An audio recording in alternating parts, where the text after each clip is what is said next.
dead. There are many kinds of friends, and I realized fully when I started to date Victoire. The not very good ones kept nagging me, foaming at the mouth by lust, to bring Victoire when meeting them. The good ones asked me not to bring her. The best one invited her every time, knowing how much I'm fond of having her with me. I know only one of the last category. It's Harry. He never shirked her company and always tried to be nice to her despite we are all aware how difficult it can get. Accident happened, and it would have been more than understandable for him not to want her around anymore. But it has never been the case. Her power is strong, overwhelming, and unchecked.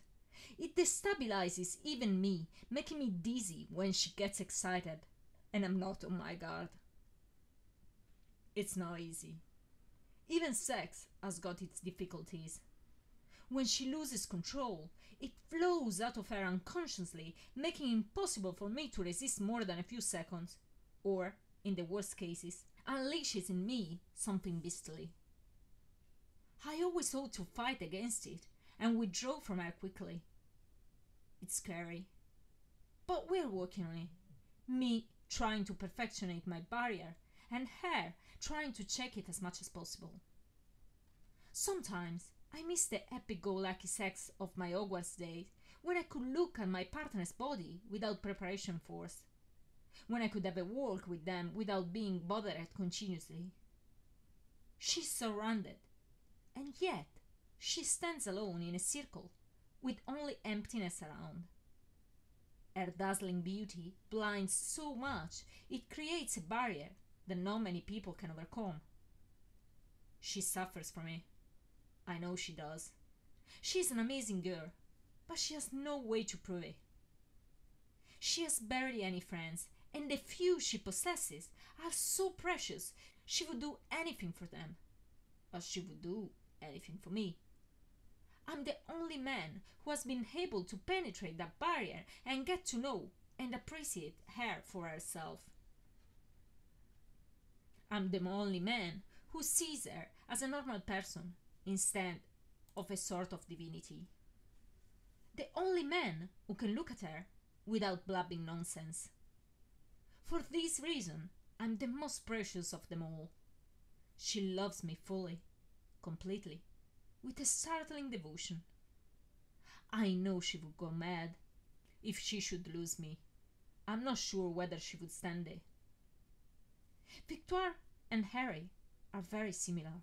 The same problem unites them: blind admiration. That's why I always empathized with Ginny, and I always understood Harry.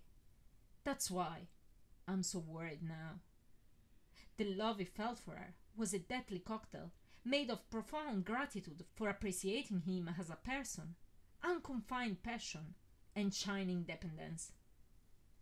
The name of this cocktail is obsession. Harry was obsessed by her. She was the center of his life and thoughts, being the first person able to inspire love and give it to him after 16 years of affectional dreariness. Perhaps this is the only difference between him and Victoire. She has been loved fully in her infancy, giving her a sense of assurance Harry totally lacks. The first time he met love, there has been a strong imprinting that marked Ginny as the one. She is everything for him, the reason of his life. It's dangerous to live for somebody else. That's why I'm so worried now. The situation is so delicate, and a false step might prove disastrous. Of one thing I'm sure: Ron must be kept far from him at all costs. He will crush him mercilessly in case of an encounter. I hope the other realized it and kept him far. Personally, I'm very fond of Ron. Together with Harry, he forged my youth, giving me many of my happy childhood memories. He has always been a good fun. When I was a lad, and even when I grew up, we spent hours playing chess and chatting. He's quite open about himself. One doesn't need to interpret his looks and behavior like with Harry, where a lot of guesswork is needed. Ron is much easier to understand and to deal with. And yet, I'm sadly aware of his weakness. He is a good man, but corroded by insecurities and inferiority complex. After years of having been in the weak position, having to feel guilty and being submitted to Harry, he suddenly became the strong one. And he will use this strength all right if he gets the chance. We must not give it to him. Another issue is James. I've gathered many things speaking to him, and none of those were pleasant. He is devastated by Ginny's death and doesn't know in the least how to handle it.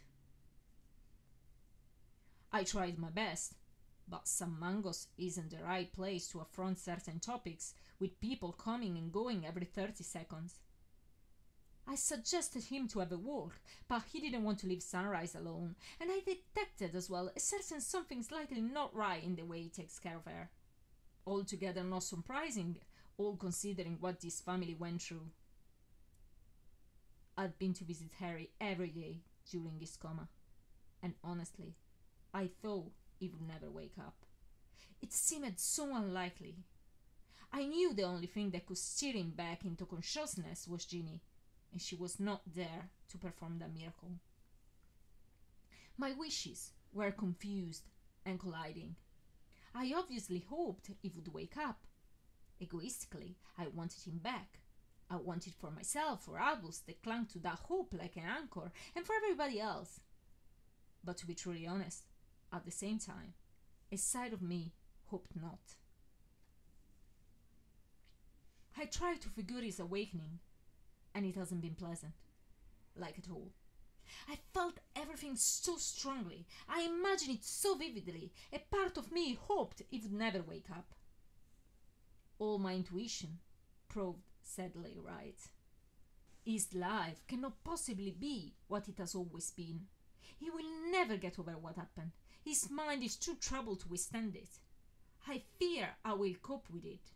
He needs all the help we can give him, and I'm sure he won't accept any. Every time I've been there since he was awakening, he was sleeping.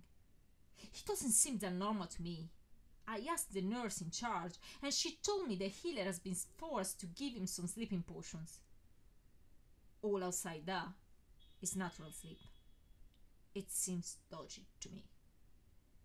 Anyway, he's at home now.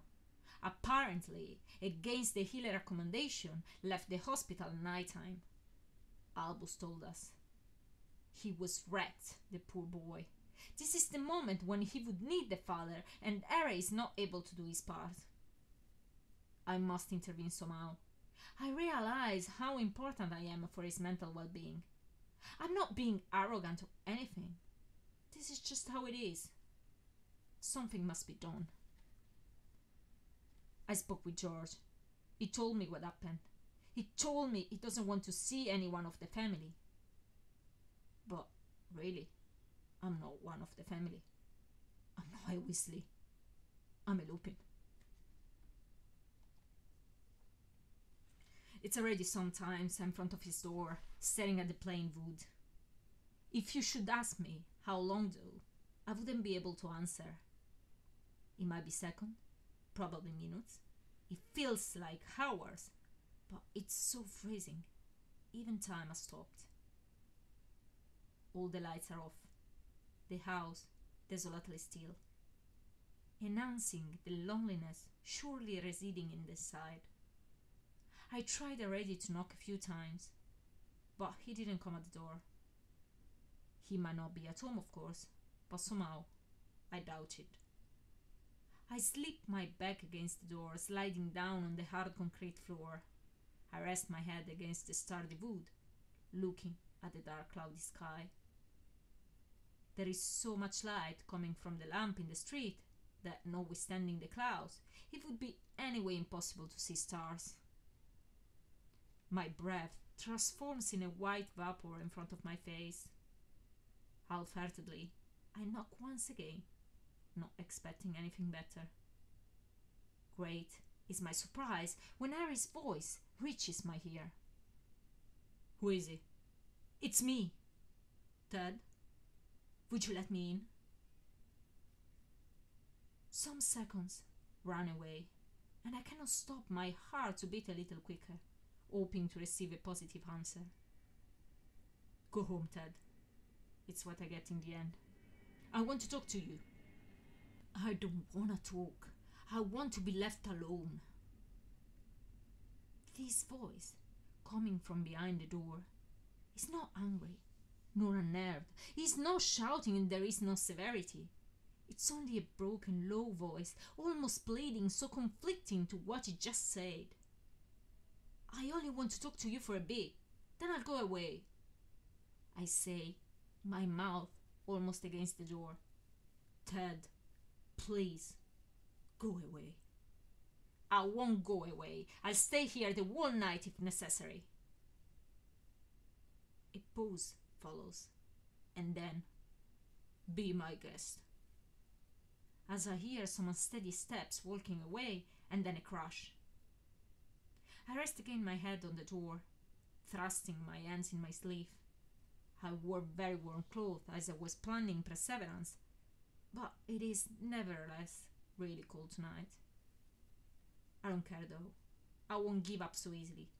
His tone of voice revealed much anxiety, and I have the feeling he will be back.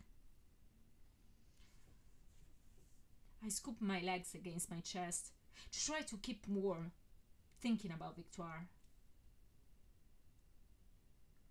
Only hours ago, we were under the duvet in Grimaud Place, in each other's arms, enjoying the warmth of each other's skins.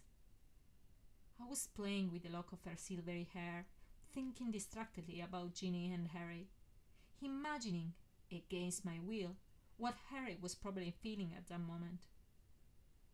What's wrong? Victoire asked. Nothing, I replied, not wanting to ruin the coziness with such an unhappy topic. Your eyes turned blue, she remarked. It's basically impossible for me to hide any feeling of mine from the rest of the world. Not that I mind, I honestly never even try to control this whim. I often wondered if I took it from my mother.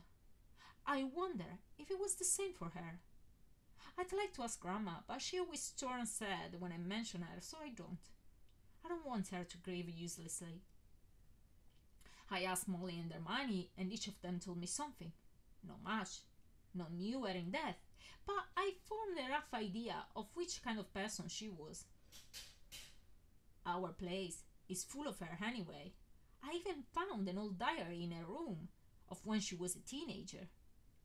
It had been a nice discovery. She must have been a good fun to hang out with. The Ria Incognita is my dad. Grandma doesn't know much about him. I don't think she liked him. Nobody seems to know much about him besides his being a werewolf and having been a teacher at one point. I could ask Harry, but I never did. I think he blames himself for every death in the Hogwarts battle. Once, when having a walk in the park, we have been accosted by a wizard who told us his girl perished in it. He was very kind and wanted only to mark his gratitude to Harry for having freed England. I was only a child back then, but I've been nevertheless able to spot so much uneasiness in him. The same uneasiness I noticed the few times George Twin's name has been mentioned at the Barrow. That's why I never asked. It doesn't matter anyway. I cannot complain.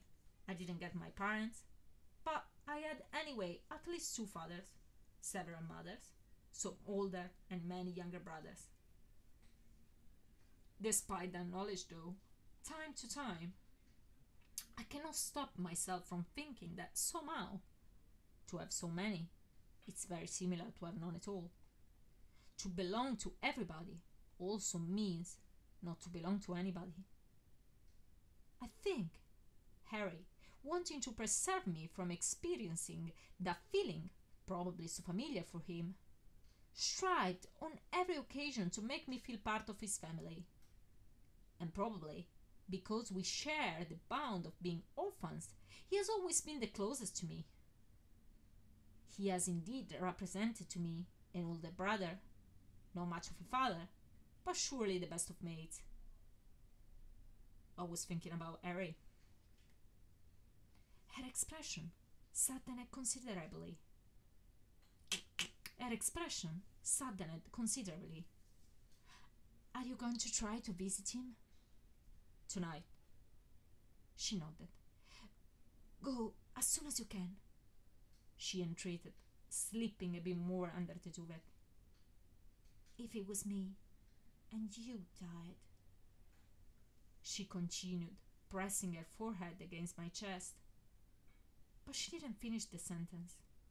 She didn't need to. I had it all in my mind already.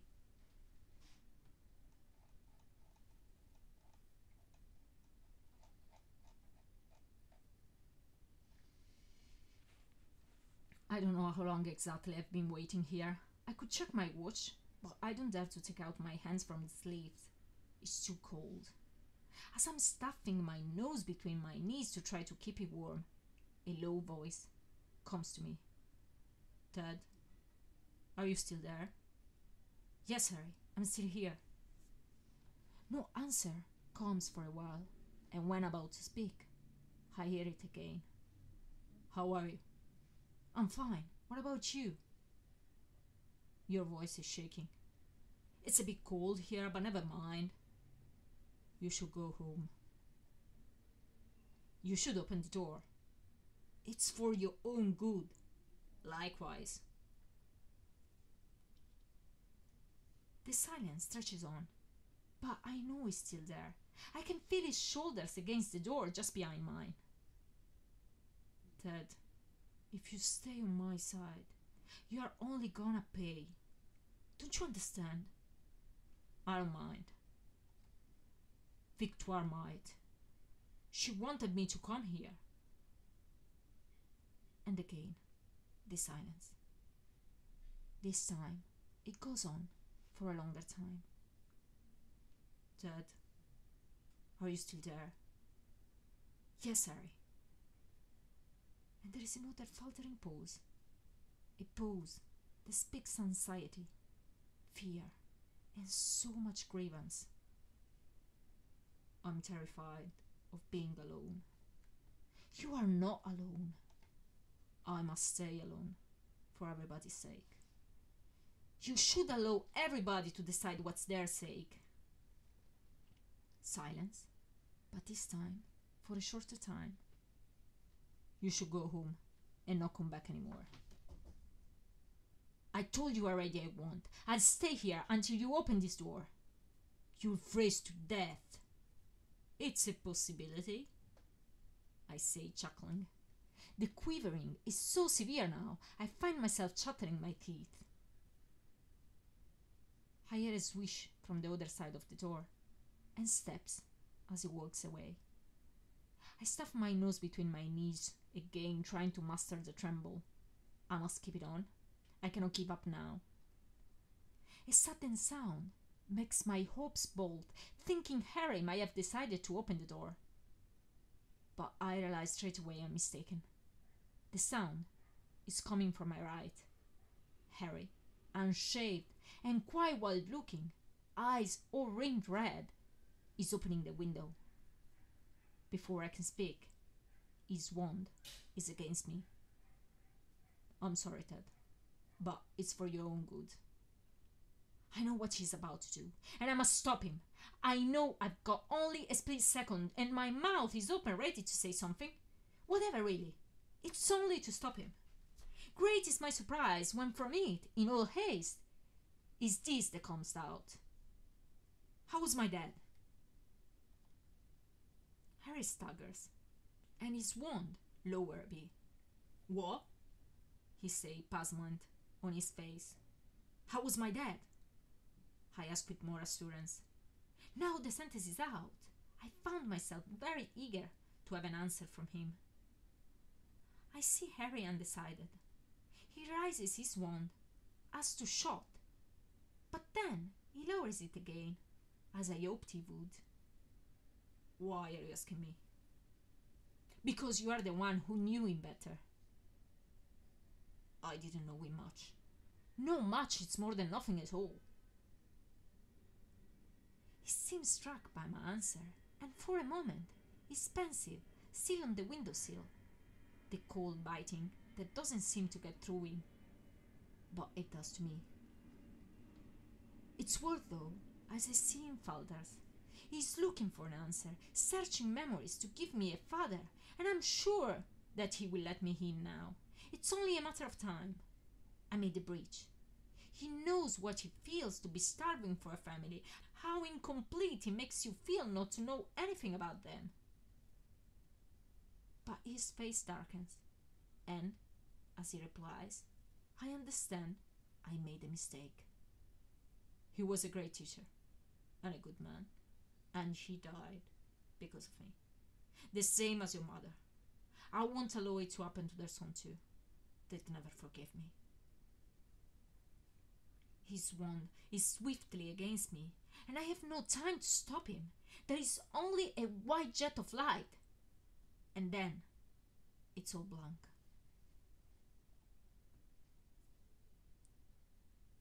I regain consciousness slowly. It's very warm and cozy. I'm under several layers of blankets, and I can hear the fire crackle blithely in the fireplace. A voice is stating something. It sounds like an address. I cannot quite make out. My mind is confused. I open my eyes, and it takes me some squinting to focus. There is a bedside table with a book on it. I recognize it. It's Victoire's. I recognize the room too. It's 12 Grimaud Place. Why am I here? And just as I'm formulating this question, I lurch, sitting up. Harry! He brought me here! I turn looking at the fireplace, but there is only a normal orangish fire burning in it. I'm about to spring from the bed in pursuit when I notice a paper close to the book. Harry left it there. It's his calligraphy. Thanks for coming, but don't do it anymore. HP. I rest my back against the velvety bed's headboard, reflecting on the note. It says so little, and at the same time, it says so much. He won't allow me another encounter, it is clear enough. But we cannot leave him alone. Somebody needs to get into the house and bear him company. Harry is not a person that can stay by himself. He has never been, and now more than ever. We need a person with plenty of strength, extreme boldness, uncommon cleverness, but also a person who can provide sweetness and tenderness, who can give him physical consolation together with mental one. I know who that person is, and yet I'm hesitant. Knowing what I do, I can see all the possible consequences of her intervening as if already written. And, in my mind, they cannot help but lead to a dreadful ending. I read the note again, and my cursed empathy forces me in Harry's shoes once more, and the pain is so unbearable. I know there isn't any other choice. And however true it might be what I stated above, I can also hope to be wrong. Things might go differently. I'm not a seer. There might be a happy ending I cannot foresee. But, on the other side, of one thing I'm 100% sure. If we leave the situation as it is, there is not a doubt on how it is going to end. Wrapping the blanket around my shoulders, I amble over the desk. I take a quill, a sheet of paper, and I start to write.